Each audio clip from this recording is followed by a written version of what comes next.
Seja bem-vindo! Hoje é terça-feira, dia 4 de abril de 2023. Você acompanha agora as notícias da região e do mundo. Confira na edição de hoje. O estaleiro Rio Grande recebeu 3 novos navios para reparos. 25ª Campanha Nacional de Vacinação contra a Influenza. As novas mudanças da emissão das notas fiscais para os MEIs foi adiada. Observatório de Mulheres Rurais do Brasil. E ainda, vagas de emprego para o município de Camaquã. Essas notícias você acompanha agora no Informe Região.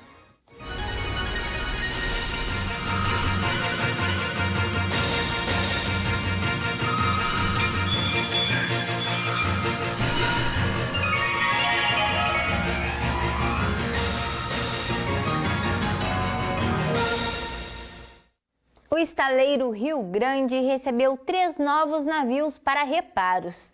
A manutenção deve durar cerca de 20 dias e irá gerar cerca de 150 empregos na região, além de movimentar a rede hoteleira e de alimentação. Vamos conferir agora. O estaleiro Rio Grande pertence ao grupo Ecovix e durante o último fim de semana recebeu 3 novas embarcações em seu dique para reparos e manutenção. O processo de docagem, tratamento, pintura, mecânica e caldeireira deve durar cerca de 20 dias, período em que os navios permanecerão no local.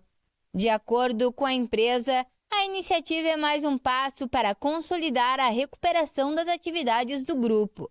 Além disso, a operação deve gerar cerca de 150 empregos em Rio Grande, com a contratação de mão de obra local e a movimentação da rede hoteleira e de alimentação, com a chegada de especialistas das embarcações, vindo de outras regiões do país. Entre as embarcações que passarão pelos reparos está o petroleiro argentino e 2 navios pesqueiros, um chinês e outro espanhol. A iniciativa é um importante impulso para a economia local, já que a atividade do estaleiro gera empregos e movimenta o comércio na região. Além disso, a manutenção das embarcações é essencial para garantir a segurança e eficiência dos transportes marítimos, contribuindo para o desenvolvimento do setor. O estaleiro Rio Grande tem uma longa tradição na construção e reparo de navios, e com a chegada das novas embarcações, a expectativa é que a empresa possa continuar a expandir suas atividades e gerar ainda mais oportunidades de trabalho e crescimento econômico para a região. Agora vamos falar sobre saúde. O Ministério da Saúde lançou a 25ª Campanha Nacional de Vacinação contra a Influenza, em parceria com os municípios. Rio Grande já começou com a vacinação em todos os postos de saúde e a meta é vacinar 90% dos grupos prioritários até o dia 31 de maio. Foi lançada ontem a 25ª Campanha Nacional de Vacinação contra a Influenza pelo Ministério da Saúde, em uma ação conjunta com os municípios, que se encerrará no dia 31 de maio. A iniciativa busca reduzir a mortalidade, as complicações e as internações decorrentes das infecções pelo vírus influenza na população-alvo para a vacinação. E em Rio Grande, a Secretaria da Saúde do município informa que, a partir de hoje, essa imunização já está disponível em todos os 36 postos de saúde no horário das 8 horas às 11 horas e 30 minutos e das 13 horas às 16 horas e 30 minutos. Lembrando que, para vacinar, é necessária a apresentação da caderneta de vacinação e o documento de identidade. Neste ano, a campanha será realizada em só uma etapa, para todos os grupos prioritários. A meta é vacinar pelo menos 90% dos grupos prioritários: crianças, gestantes, puérperas, idosos, povos indígenas, professores e trabalhadores da saúde. Agora, os MEIs do Rio Grande do Sul terão mais tempo para se adaptar à nova regra de emissão de notas fiscais eletrônicas. A mudança foi adiada para o dia 1º de setembro. A mudança na emissão de notas fiscais eletrônicas, que estava previsto para entrar em vigor a partir do dia 1º de abril, foi adiada para o dia 1º de setembro deste ano. Essa decisão foi tomada pela Secretaria da Fazenda do Estado, em conjunto com as entidades representativas dos MEIs, levando em consideração a dificuldade enfrentada pelos microempreendedores em se adaptar às novas regras. Com a mudança, os MEIs terão mais 5 meses para se adequar à obrigação de emitir notas fiscais de serviços eletrônicas. A partir de setembro, os MEIs deverão emitir notas fiscais eletrônicas em todas as vendas de produtos ou serviços para pessoas jurídicas ou para pessoas físicas quando o valor da transação ultrapassar R$1.000. Esta medida tem como objetivo combater a sonegação fiscal e trazer mais transparência para as transações comerciais.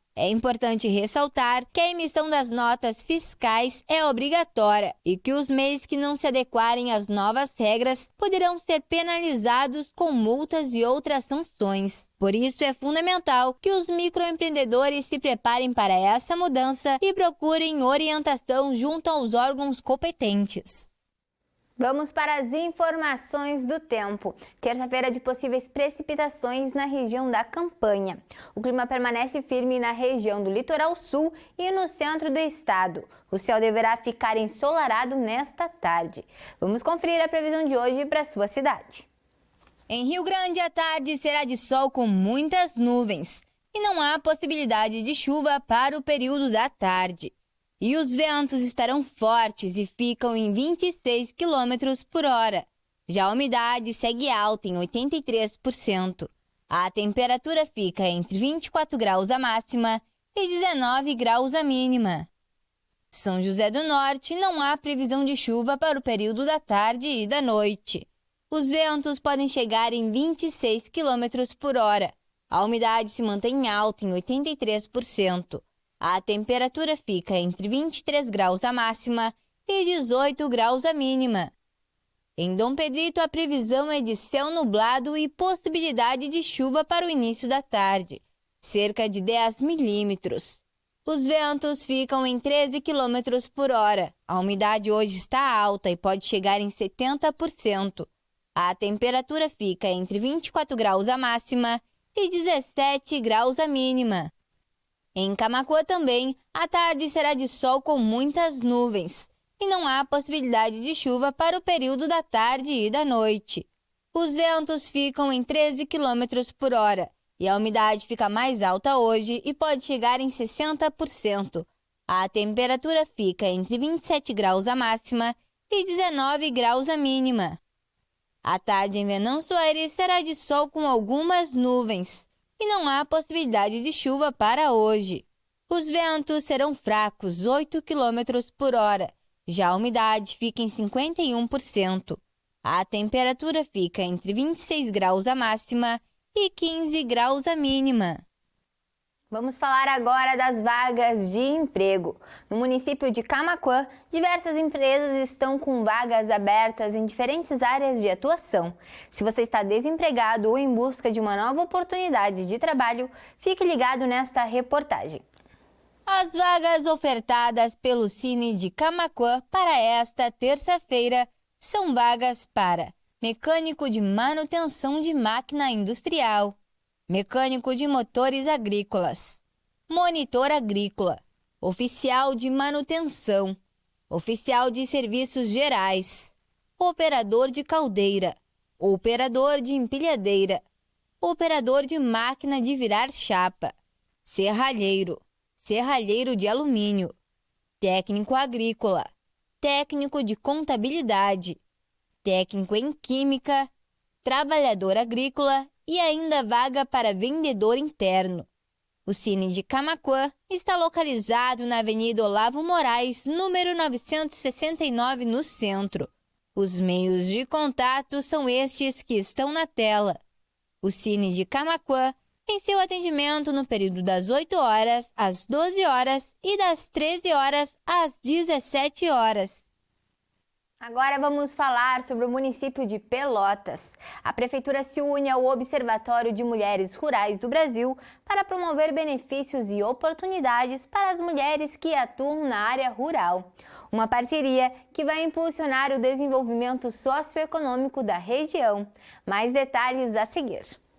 A Prefeitura de Pelotas anunciou uma parceria com o Observatório de Mulheres Rurais do Brasil para promover benefícios às mulheres que atuam em atividades agropecuárias, florestais ou aquícolas. O programa faz parte do Sistema de Inteligência Estratégica da Embrapa e é fruto de uma parceria entre a Embrapa, o Ministério da Agricultura, Pecuária e Abastecimento e as organizações das Nações Unidas para a Alimentação e Agricultura. A pesquisadora da Embrapa, Lília Dell'Aquila, propôs a parceria com o município durante uma visita à Secretaria de Desenvolvimento Rural. O objetivo é utilizar a plataforma do Observatório de Mulheres Rurais do Brasil para divulgar as atividades das mulheres rurais de Pelotas e região, possibilitando o desenvolvimento de políticas públicas com base em estratégias, projetos e programas.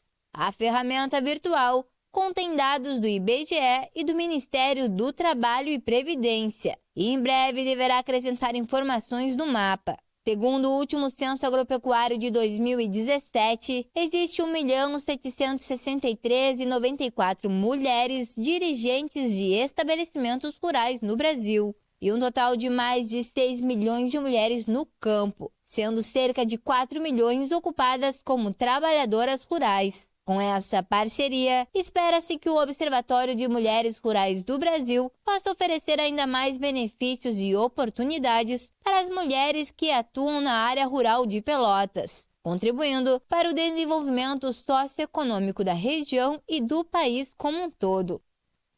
O consumo de carne no Brasil atingiu o menor nível em 18 anos, ou seja, desde 2004. Apesar da queda registrada, a produção de carne bovina está voltando a crescer no país desde o ano passado. No ano passado foram produzidos 7.900.000 toneladas, sendo 5.200.000 consumidas no mercado interno e o restante foram exportadas, que, por sinal, apresentou aumento de 23,8%. Também em 2022, o consumo de carne bovina atingiu 24,2 kg por habitante, o menor nível em 18 anos no Brasil, de acordo com dados divulgados pela consultoria Agro do Banco Itaú BBA. O principal motivo apontado foi o preço ao consumidor, que começou a se elevar em 2020, fazendo com que muitos brasileiros tirassem a proteína do prato. Sem contar que o aumento da pobreza e a queda na renda durante a pandemia também impactaram a redução do consumo. Segundo o relatório, esse foi o 4º ano consecutivo de recuo no consumo per capita no país. Até fevereiro deste ano, o preço da proteína acumula uma queda de 1,68%. Mas um novo aumento da produção é esperado este ano, devido à expectativa da recente reabertura do mercado chinês e possibilidades de crescimento em outros locais.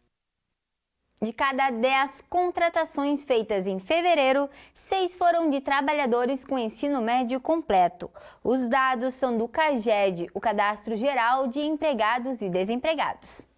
Ao todo foram feitas mais de 1.900.000 admissões em fevereiro para vagas de trabalho formal. E desse total, 1.200.000 foram contratações de pessoas com ensino médio completo, o que corresponde a 62,2% do total. Os dados foram divulgados nesta semana pelo Ministério do Trabalho e Emprego. A diferença entre o número de contratações de pessoas com esse nível de escolaridade para o ensino superior completo, que ficou em segundo lugar, é de quase 1 milhão de empregos.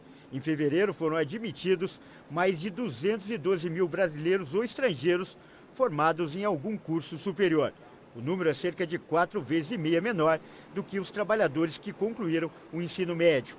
Quanto ao tipo de atividade econômica, a maioria das admissões em fevereiro foi de trabalhadores do setor de serviços, com destaque para os vendedores do comércio em lojas e mercados. A faixa etária predominante nas admissões foi dos 18 aos 24 anos e no mês foram admitidas mais mulheres do que homens. E com essas informações, encerramos o Informe Região desta terça-feira. Para você continuar com a gente, siga as nossas redes sociais. No Instagram e no Facebook você pode procurar por TV Farol RS.